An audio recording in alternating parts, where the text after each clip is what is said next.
download aplikasi Bekal Islam dan kunjungi web bekalislam.com.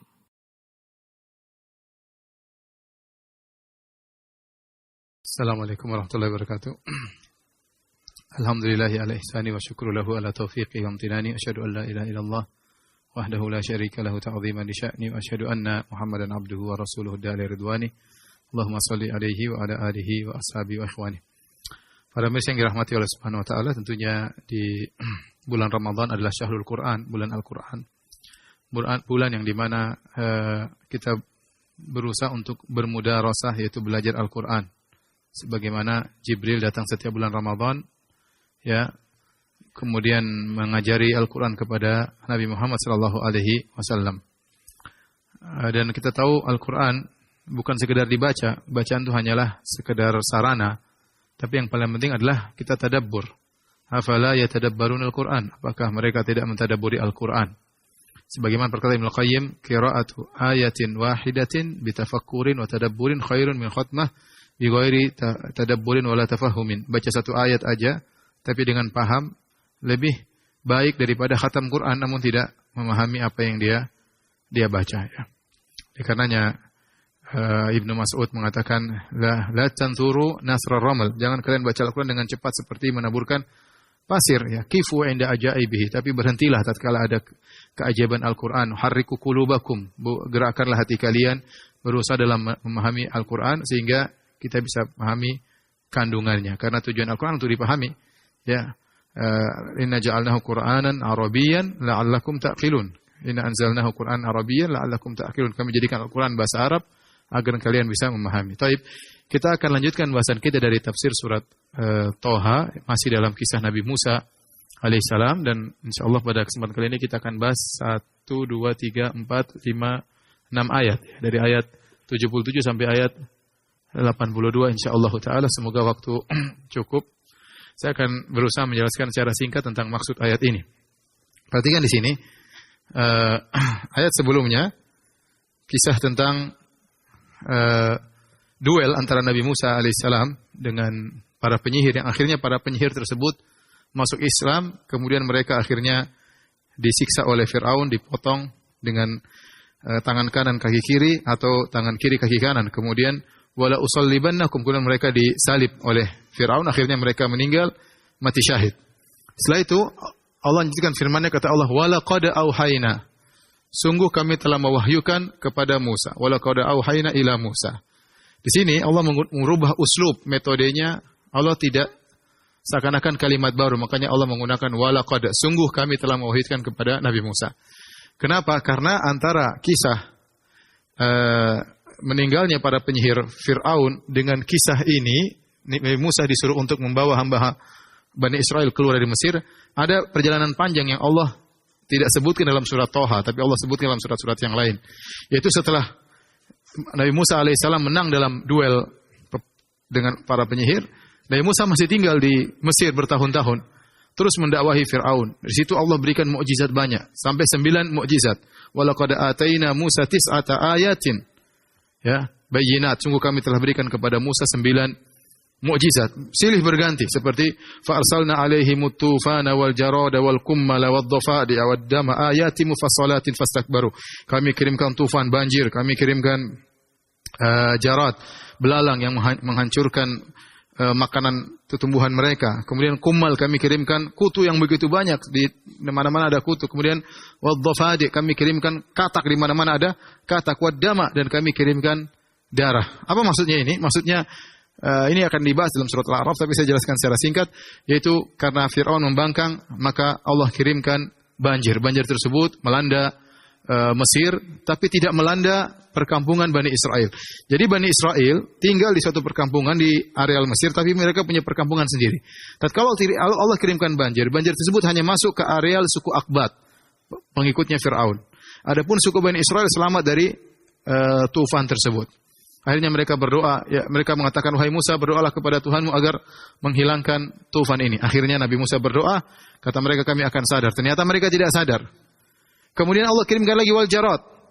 Mereka bilang setelah terjadi tufan, banyak banjir, ternyata ada berkahnya. Itu tumbuhan menjadi subur. Karena tanah menjadi gembur, menjadi subur. Tumbuh-tumbuhan mereka yang banyak. Mereka sombong lagi, angkuh lagi. Allah kirim lagi al-jarad. Yaitu Allah kirim belalang menghabisi semua tumbuhan mereka yang mereka tanam. Adapun tumbuhan Bani Israel tidak. Akhirnya mereka mengatakan, ya Musa, berdoalah kepada Tuhanmu. Ya, agar menghilangkan ini semua. Maka Nabi Musa berdoa, ternyata mereka tidak beriman. Kemudian setelah itu Allah kirim al-kummal, di mana-mana ada kutu. Mereka duduk ada kutu, mereka tidur ada kutu, kutu berjalan di tubuh mereka dan mereka sangat terganggu. Akhirnya mereka bilang, "Ya Musa, berdoalah kepada Tuhanmu, kami akan beriman dan kami akan melepaskan Bani Israel kalau kutu-kutu ini hilang." Nabi Musa berdoa, dihilangkan semua kutu-kutu. Ternyata mereka kufur lagi. Ya, mereka ternyata masih bersikeras dan akhirnya Allah kirim Dofade. Dofade itu katak, di mana-mana katak. Duduk sini katak, sana katak, sini katak sampai disebut, "Kau tidak perlu takut wahai Musa." Tidak perlu takut apa? Allah tidak sebutkan. Yaitu tidak perlu takut sama sekali. Di antara yang perlu mereka takutkan biasanya tenggelam atau takut kedapatan. Jadi Allah mengatakan jangan kau takut tersusul dan tidak perlu takut apapun. Seakan-akan kalau kita mengartikan, wahai Musa, jangan kau takut tersusul dan jangan kau takut apapun. Ya, kalau kita mengartikan dalam bahasa kita yaitu jangan takut apapun. Karena maf'ul bihi-nya dihapus. Jadi dia memberikan faedah keumuman. Ini kaidah dalam tafsir. Baik. Allah mengatakan apa? Fa'atba'ahum fir'aun bijunudihi. Fir'aun akhirnya tiba. Waktu Fir'aun tiba, Fir'aun melihat lautan sudah terbuka. Dan Fir'aun melihat Bani Israel sudah jalan. Jalan di lautan, sudah mau sampai, Fir'aun bingung. Ini gimana ini? Dia tahu Musa itu nabi. Dia tahu ini mukjizat dari Tuhan, dia tahu. Dan Allah sudah bilang, ya, wajahadu biha wastaiqanatha anfusuhum. Mereka menolak ayat-ayat Allah padahal mereka yakin. Bahkan Nabi Musa pernah berkata kepada Firaun, "Laqad alimta ma anzala haula illa rabbus samawati wal ardi basair." Wahai Musa, kau tahu tidak ada yang menurunkan ini kecuali Allah Subhanahu wa taala. Wahai Firaun, kau tahu tidak ada yang menurunkan ini kecuali Allah Subhanahu wa taala. Jadi Firaun tahu ada Allah Subhanahu wa taala. Tetapi kata Ibnu Katsir, waktu Firaun sudah berada di depan lautan terbuka, dia bingung, dia mau mundur, dia enggak enak sama kaumnya. Dia jaim ya. Masa saya mundur? Akhirnya fatajallada. Maka dengan terpaksa dia pura-pura jagoan. Maka dia masuk di tengah lautan. Waktu masuk tengah lautan, lautnya masih terbuka. Waktu itu Nabi Musa mau pukul, kata Allah, "Fatrukil bahra rahwan." Ya, "Fatrukil bahra rahwan." Biarkan laut terbuka. Innahum jundun mughraqun. Jangan pukul dulu Musa. Musa mau pukul, kata Allah, "Jangan dulu. Biar kebuka dulu." Kalau Nabi Musa pukul, laut tertutup, Firaun tidak tenggelam. Kata Allah, "Watrukil bahra rahwan." Biarkan lautan terbuka. Akhirnya Firaun masuk di tengah lautan. Akhirnya dia bohong lagi kaumnya. Dia, "Lihat, aku Tuhan. Ini laut terbuka untukku. Ayo masuk." Akhirnya semua pada masuk. Bahlul semua ya. Masuk semua. Begitu sudah sampai ke dalam semua, baru Nabi Musa pukul lagi. Tenggelam semua. Kata Allah, "Fa'atba'ahum Fir'aun." Maka Fir'aun mengikuti mereka bijunudihi dengan pasukannya seluruhnya. Faghashiyahum minal yammi ma ghashiyahum. Maka mereka tertimpa dari lautan. Al-yam maksudnya lautan. Lihat cara pentakbiran Allah. Faghashiyahum, maka mereka tertimpa, mereka tertutupi. Mereka ditutupi, diliputi. Ghasyiyah itu diliputi. Diliputi dari lautan. Apa yang meliputi mereka? Apa yang meliputi mereka? Ini salah satu uslub dalam Al-Quran untuk menunjukkan tahwil atau tafkhim, menunjukkan kehebatan luar biasa yang menimpa mereka. Jadi Allah mengatakan mereka tertimpa lautan, tapi Allah tidak jelaskan, sudah enggak perlu dijelaskan, artinya lautan tersebut sangat dahsyat. Maka Allah mengatakan mereka ditimpa dengan apa yang menimpa mereka. Ibham. Mereka ditimpa dengan apa yang menimpa mereka. Ini cara untuk menunjukkan itu sangat dahsyat. Ya, sama seperti ketika Allah berfirman dalam surat An-Najm, kata Allah Subhanahu wa taala, "Wal mu'tafikata ahwa." Dan penghuni kaum Sodom, yaitu penghuni kaum Nabi Lut, penghuni negeri Sodom, dibalikan oleh Allah, ya. Wal mu'tafikata ahwa, yaitu yang Allah angkat dan Allah jatuhkan, kata Allah, "Faghasyaha ma ghasya." Lantas mereka ditutup dengan apa yang menutupi mereka? Allah tidak sebutkan apa, tapi itu sangat dahsyat. Ternyata mereka ditutupi dengan tanah, ditutupi dengan hujan batu yang menyala, kemudian macam-macam. Tapi Allah tidak ungkapkan, Allah hanya mengucapkan dengan mengatakan, "Faghasyaha ma ghasya." Mereka diliput dengan apa yang meliputi mereka. menunjukkan kedahsyatan. Sama seperti ayat ini. Faghashiyahum minal yammi ma ghashiyahum. Lautan menutup mereka apa yang menutupi mereka. Ya seperti ini metode Allah untuk intinya menunjukkan suatu kedahsyatan yang meliputi mereka dan mereka tenggelam dalam lautan tersebut. Akhirnya tewaslah dari seluruh Fir'aun dan bala tentaranya, tewaslah dalam Laut Merah. Kata Allah, wa adalla fir'aunu qaumahu wa ma hada. Fir'aun telah menyesatkan kaumnya wa ma hada, dan dia tidak memberi petunjuk. Lihat, perhatikan di sini. Allah mengatakan Fir'aun menyesatkan. Adalla dari af'ala, adlala asalnya di adalla, Fir'aunu fa'il, qaumahu maf'ul bih. Fir'aun menyesatkan kaumnya. Allah mengatakan wa ma hada, dan tidak memberi petunjuk. Apa bedanya tidak memberi petunjuk sama menyesatkan? Apa bedanya? Tidak memberi petunjuk.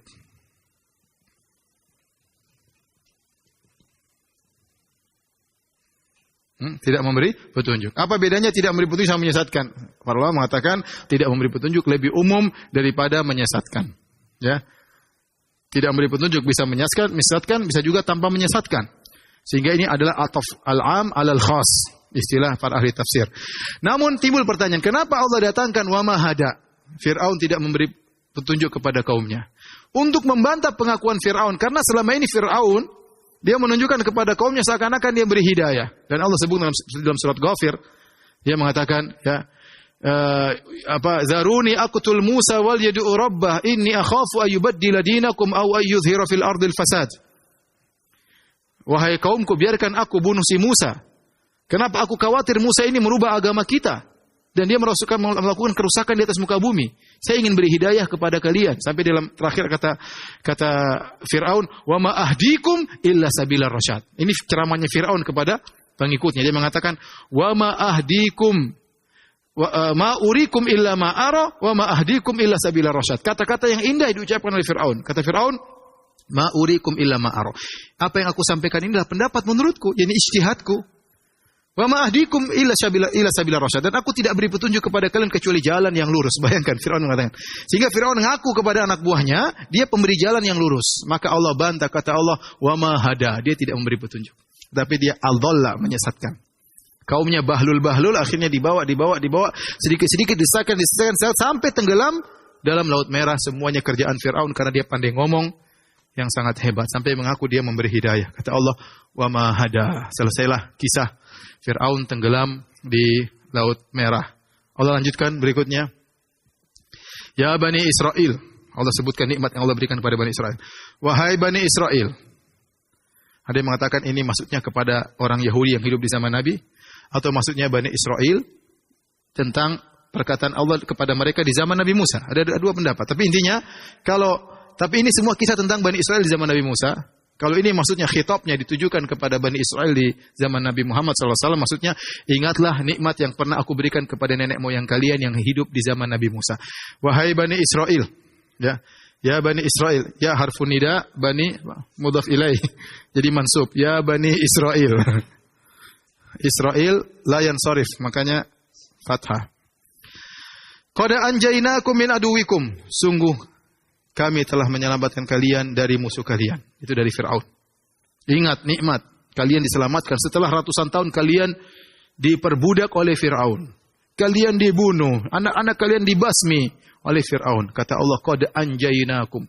Sungguh kami telah menyelamatkan kalian dari musuh kalian. Dan itu hari yang sangat dahsyat. Terjadi pada 10 Muharram. Sampai Nabi Musa puasa. Fasawmahu Musa syukran lillah. Nabi Musa sampai puasa bersyukur kepada Allah. Itu hari yang sangat dahsyat di mana Allah menampakkan mujizat luar biasa dan Fir'aun dengan jumlah sangat banyak hancur di Laut Merah.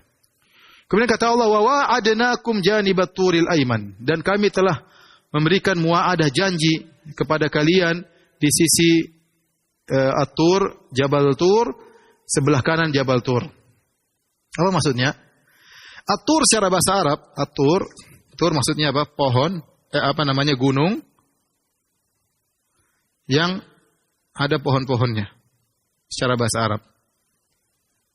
Kalau tanpa pohon, namanya jabal. Tanpa pohon namanya apa? Jabal.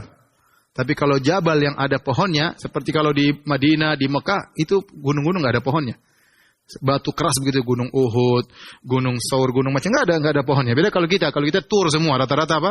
Ada pohonnya, ya. Gunung apa, gunung ini ya. Ya. Jadi maka di sini khilaf di kalangan para ulama, apakah yang dimaksud dengan tur adalah tur Sina yang di mana Nabi Musa pernah bertemu dengan Allah, berbicara dengan Allah, ataukah maksudnya tur yang lain? Tapi intinya tur adalah gunung yang berpohon-pohon. Ini juga nikmat Allah ingatkan, bukankah kami pernah memanggil Nabi Musa untuk kepentingan kalian. Jadi Allah pernah panggil Nabi Musa. Allah turunkan Taurat di situ. Jadi ada khilaf. Apa yang dimaksud bahwa adnakum? Siapa yang dipanggil oleh Allah? Ada yang mengatakan Nabi Musa dipanggil mewakili mereka. Ada yang mengatakan semuanya dipanggil bahwa adnakum. Kalian semua pernah saya panggil. Kemudian Nabi Musa maju kasih Taurat. Kemudian kalian menunggu. Ada yang mengatakan maksudnya Nabi Musa bersama puluhan orang yang dipilih oleh Nabi Musa. Jadi ada 3 pendapat. Yang mengatakan maksudnya yang datang di dalam perjanjian tersebut Nabi Musa sendiri, atau Nabi Musa bersama orang-orang pilihan, atau Bani Israel semuanya. Tetapi intinya, apakah pendapat pertama, kedua, atau ketiga, maksudnya Nabi Musa menerima Taurat, mewakili mereka, kemudian menyampaikan Taurat kepada mereka. Dan ini nikmat yang luar biasa. Allah sebutkan Taurat adalah nikmat yang Allah pernah berikan kepada Nabi Musa untuk disampaikan kepada kalian. Nikmat kedua, nikmat Taurat. Nikmat pertama diselamatkan dari Fir'aun dan mentara. Yang ketiga kata Allah, wa nazzalna 'alaikumul manna wassalwa, dan kami turunkan kepada kalian al-manna wassalwa. Apa itu al-man? Al-man dari al-manana ya. Artinya adalah anugerah kalau bahasa kita. Anugerah itu adalah kenikmatan yang diperoleh tanpa letih. Diperoleh tanpa usaha, tanpa keletihan. Alman dari minan artinya anugerah, kenikmatan yang diperoleh tanpa keletihan. Ada yang mengatakan alman di sini maksudnya adalah semacam madu ya, yang turun dari langit. Yang manis, semacam madu yang turun dari langit. Pendapat yang kuat bahwasanya mereka mendapatkan manna wa salwa ini di fase tih. Fase tih itu maksudnya fase di mana mereka tersesat. Ini kisahnya panjang tatkala mereka disuruh oleh Nabi Musa untuk berjihad di Palestina, mereka tidak mau. Akhirnya Allah membuat mereka tersesat selama 40 tahun. Mereka enggak tahu mau kemana, muter-muter di situ 40 tahun. Waktu itu mereka kelaparan, mereka ingin pergi ke Baitul Maqdis, selalu tersesat. Allah buat mereka tersesat selama 40 tahun. Situ Allah berikan mereka al-manna wa salwa. Al-manna tadi semacam madu yang manis, Allah turunkan dari langit, kemudian nempel di pohon-pohon, tinggal mereka ambil, mereka makan. Ada yang mengatakan al-man sini kenikmatan yang banyak yang Allah berikan tanpa mereka usaha, turun langsung dari langit. As-salwa ini adalah yang pendapat yang kuat adalah burung, semacam burung puyuh, semacam burung puyuh turun dari langit, mereka tinggal panggang makan.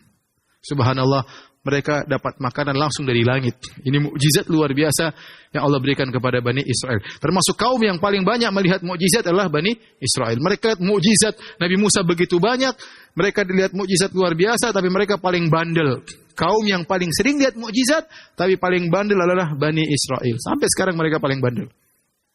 Kata Allah, kulu min thayyibati ma razaqnakum. Makanlah dari yang baik-baik yang kami berikan kepada kalian. Allah mengatakan thayyibat, ya. Karena manna dan salwa ini murni halal. Tidak ada campur tangan manusia. 100% halal. Kalau makanan yang ada di dunia belum tentu halal. Kita pasti ada keserempet sedikit-sedikit. Kata sebagian orang, saking sulitnya kita mencari makanan yang 100% halal, kalau mau cari halal, tak ada air langsung dari hujan, itu yang halal murni. Kalau itu dari orang, belum tentu kerjaannya pasti nggak beres. Mungkin dia nipu, masih ada sedikit-sedikit serempet. Mau tahu halal persis, tunggu dari hujan. Kalau kau tak ada pakai pakai misalnya panci, tada, itu juga belum tentu halal, karena pancinya mungkin bermasalah. Jadi kalau mau halal persis, begini. Jadi, tapi intinya, ini kata Allah, thayyibat, ini benar-benar halal, manna salwa, nggak ada campuran tangan manusia. Jadi tidak usah ragu, makanlah. Ma razaqnakum. Wala tatagaw fi, dan jangan kalian berlebih-lebihan kepada rezeki yang aku berikan kepada kalian. Togo dari berlebih-lebihan ya. Wala tatagaw fi, jangan kalian. Apa maksudnya berlebih-lebihan? Ada 3 atau ada beberapa penafsiran. Apa yang dimaksud jangan berlebih-lebihan? Yang pertama, kalian tidak bersyukur. Lupa ibadah. Dapat nikmat banyak, lupa ibadah. Yang kedua, maknanya berlebih-lebihan, yaitu nikmat tersebut digunakan untuk maksiat. Untuk maksiat. Yang ketiga, maksudnya jangan berlebih-lebihan, itu kalian tidak menunaikan kewajiban harta.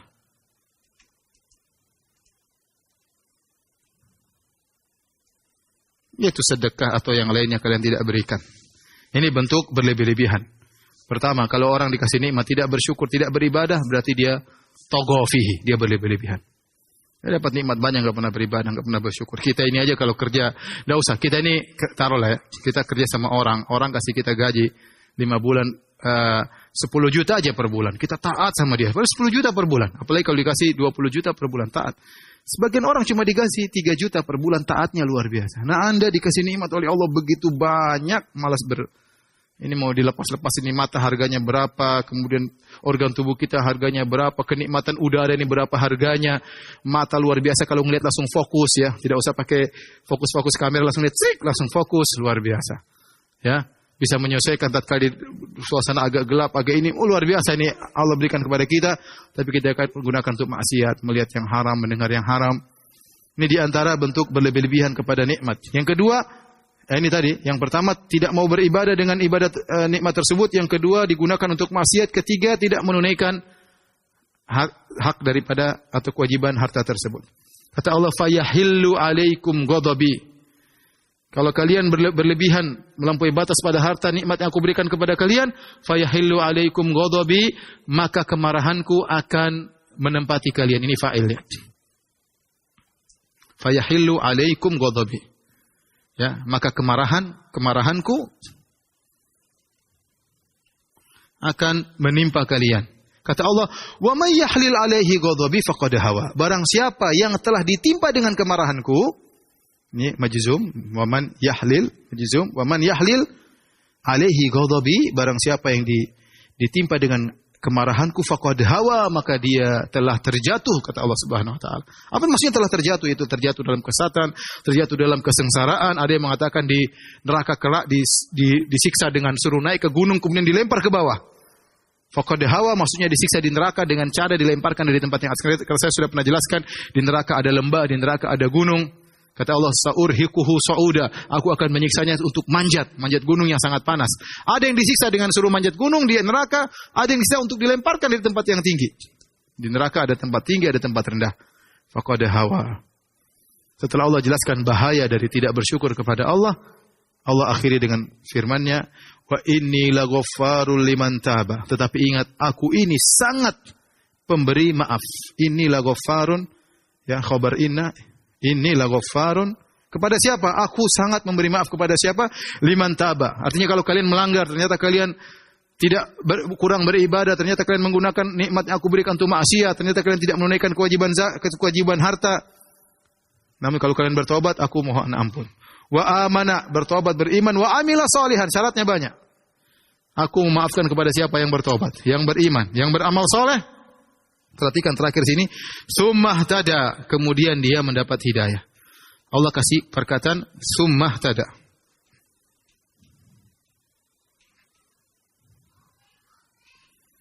Kata Allah, summah tada, kemudian.